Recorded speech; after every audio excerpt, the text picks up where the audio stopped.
रतनपुर गांव के बस अड्डे पर एक बस एक आदमी को उतार कर आगे बढ़ती है। वो सूरज था, जिसका शहर से रतनपुर गांव में तबादला हुआ था।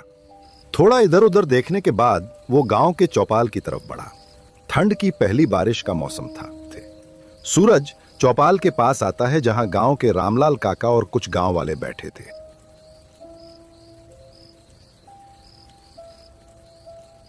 काका, मैं सूरज मेहरा, नया डाक कर्मचारी, शहर से तबादला हुआ है। ठंड की बारिशों के मौसम में सरकार ने यहाँ भेज दिया। यहाँ के डाक खाने का कर्मचारी दफ्तर में ही है या घर चला गया? अच्छा, तो तुम हो न्याय कर्मचारी। बाबू, यहाँ दफ्तर में इतनी रात तक कोई नहीं रुकता। वो भी ठंड के बारिश के मौसम में तो दफ्तर शाम 4 बजे ही बंद कर दिया जाता है। क्यों भला? ऐसा क्यों सरकार हमें 4 बजे दफ्तर बंद करने की तनख्वाह नहीं देती? इसीलिए शायद मेरा तबादला यहाँ किया गया है। वो यहाँ ठीक से काम नहीं कर रहा होगा। बाबू, मैं तो यही कहता हूँ कि आप भी इतनी देर रात तक काम मत करना। और हाँ, इस मौसम में सारी चिट्ठियाँ मत देखना, खासकर वो चिट्ठियाँ जिन पर पता न लिखा गया हो।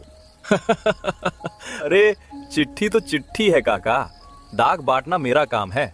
कोई भूत प्रेत थोड़े ही मिलेंगे। ठंड तो शहर में भी होती है, तो यहाँ की ठंड से या बारिश से क्या डरना? आपका तो ऐसे चेहरा उतरा है जैसे कोई भूत देख लिया हो। हंसी मजाक छोड़ सूरज, महीने की आखिरी रात को जो चिट्ठी आए उसे मत खोलना। वो डाकिया वो ठंडी बारिश में आता है और ले जाता है। पिछले साल मोहन चाचा को ले गया था। डाकिया? रामलाल जी, मुझे तो कहा गया था कि यहाँ अभी तक कोई डाकिया नियुक्त नहीं किया गया। आपको कोई वहम हो गया होगा।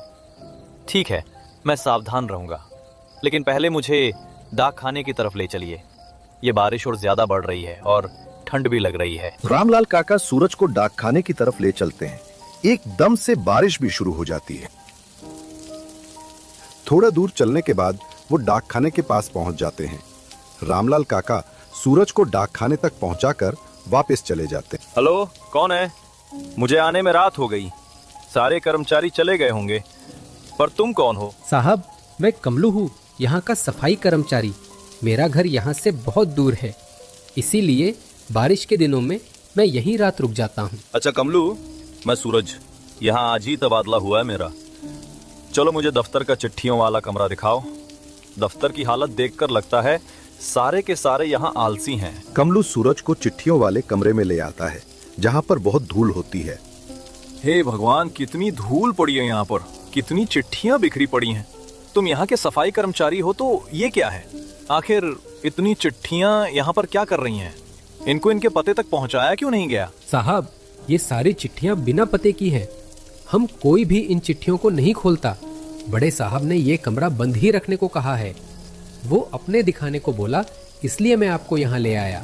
तुम्हारा ये क्या मतलब हुआ भला? सब काम न करने के बहाने हैं। इतनी चिट्ठियाँ बिखरी पड़ी हैं, कल इन सबको पते तक पहुँचाने का काम करना है। साहब, आप नई चिट्ठियों को मत छूना, खासकर वो जो बिना पते की होती हैं। ये ठंडी बारिश में वो चिट्ठियाँ आती हैं और जो इन्हें खोलता है वो। कमलू, ये सब गांव की कहानियां हैं। चिट्ठी बिना पते की हो तो क्या, कोई ना कोई तो भेजता होगा। मेरे सामने काम न करने के बहाने नहीं देने। हम काम करने की तनख्वाह लेते हैं, बहाने मारने की नहीं। नहीं साहब, वो डाकिया भेजता है। पिछले साल मोहन चाचा ने ऐसी चिट्ठी खोली थी। ठंडी बारिश की रात थी। अगली सुबह वो चौपाल पर पड़ा था। चेहरे पर ऐसी मुस्कान थी जैसे कोई भयानक सपना देख लिया हो। उसके बाद से वो कभी भी उठा। क्या हुआ मोहन चाचा को? बोलना कमलू। और ये डाकिया कौन है? कोई गांव का आदमी तो नहीं जो मजाक करता हो? कोई आदमी नहीं साहब, छलावा है। दिखने में इंसानी चेहरा और लाल आंखें। वो ठंडी हवा में आता है और ले जाता है। आप चिट्ठी मत खोलना साहब। कमलू बाहर आकर सूरज को गांव की बातें बता ही रहा होता है कि तभी बाहर से किसी के आने की आवाज आती है। तभी गांव की लड़की माया वहां आती है। वो खड़ी होकर गांव में आए अजनबी को देखती है। कमलू भैया, ये कौन है? वो भी हमारे गांव के डाकखाने में।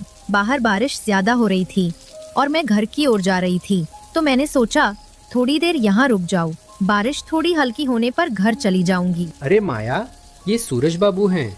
हमारे गांव ने तबादला हुआ है इनका। आज ही पहुँचे ये। यही डाकखाने के मुखिया हैं अब। माफ करना बाबू, मैंने पहचाना नहीं। बाहर बारिश बहुत तेज है। ठंड भी बहुत हो रही है। अगर कोई आपत्ति ना हो तो क्या थोड़ी देर के लिए मैं यहाँ रुक सकती हूँ? डाकिया आ जाएगा, इसलिए डर लग रहा है। हाँ हाँ माया जी, वैसे भी ठंड में बारिश में भीगने से बीमार हो जाओगे।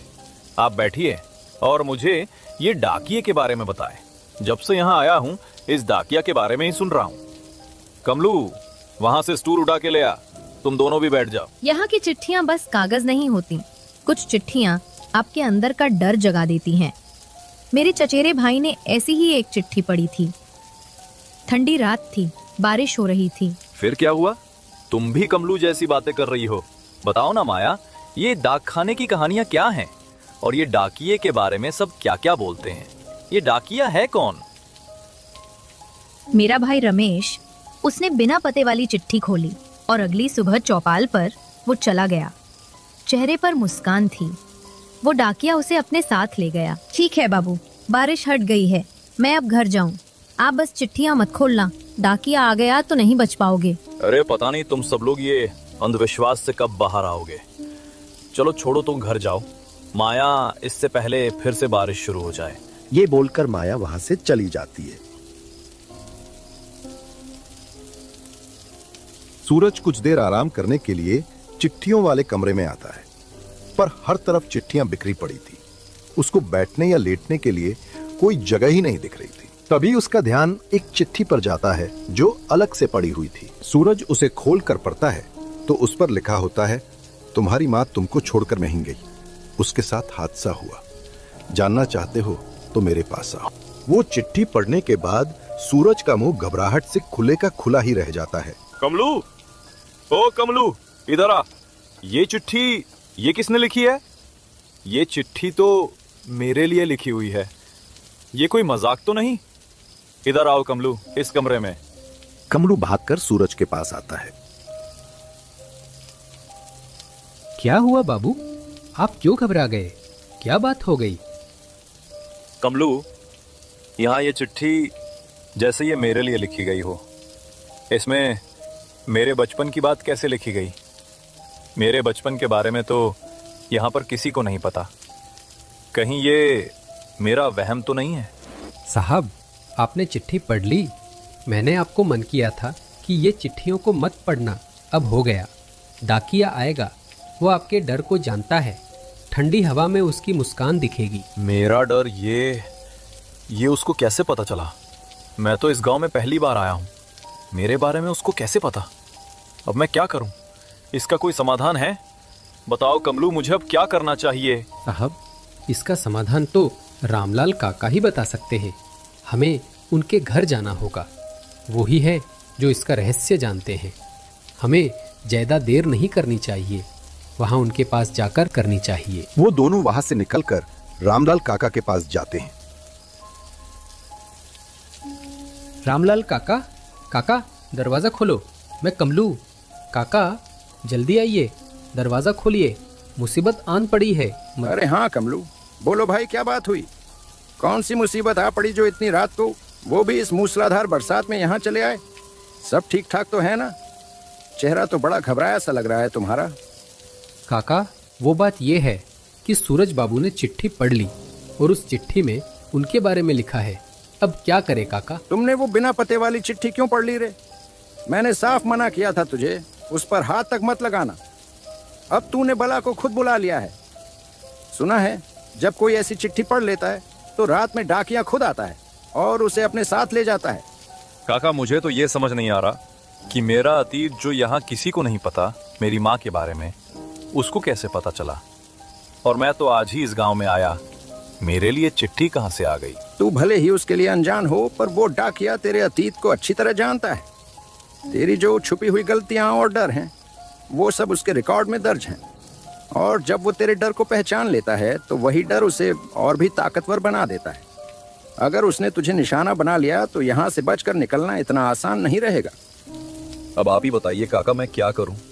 क्या अब डाकिया मुझे भी ले जाएगा? क्या मेरे साथ ही अब वही होगा जो सबके साथ हुआ? तेरे लिए एक रास्ता बचा है। तू पीपल के पेड़ के नीचे बैठकर ठंडी बरसात में उसका इंतजार करेगा। वहीं उसे माफी और मुक्ति दिलाने की तैयारी करेगा, अपनी हिम्मत और सच्चाई से।